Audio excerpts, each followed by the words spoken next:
As a matter of fact, this is also one of the most important cooperation programs that we have.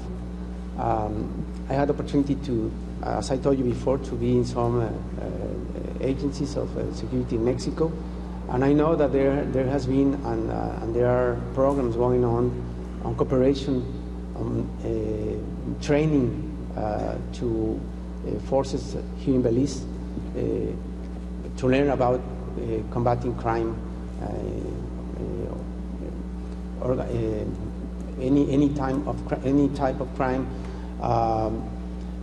We have some institutions in Mexico that are working very closely with your authorities here, different ministries, and in different areas, not only against crime, but also in very technical issues like polygraphy and other these very specific areas of cooperation. And we would like to see more programs from the Mexican agencies from Belize. I know that Belizeans representatives go to Mexico to take some courses, and I would like to see more Mexican trainers to come to Belize, but maybe that's a more an easy way to give some training to the police and military forces. But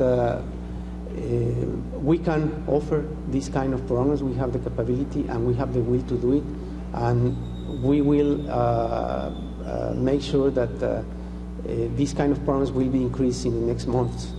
We have very strong cooperation in fights against narco-trafficking, and as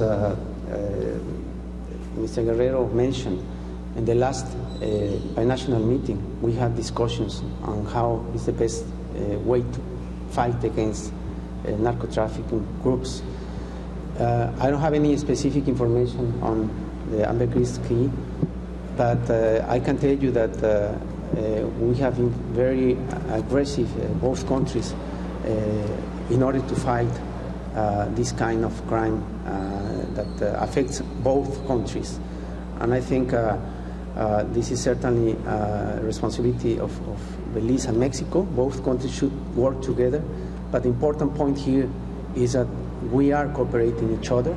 There is a great cooperation, and we hope that we get more results and there are no more murders, nor in Mexico nor in Belize.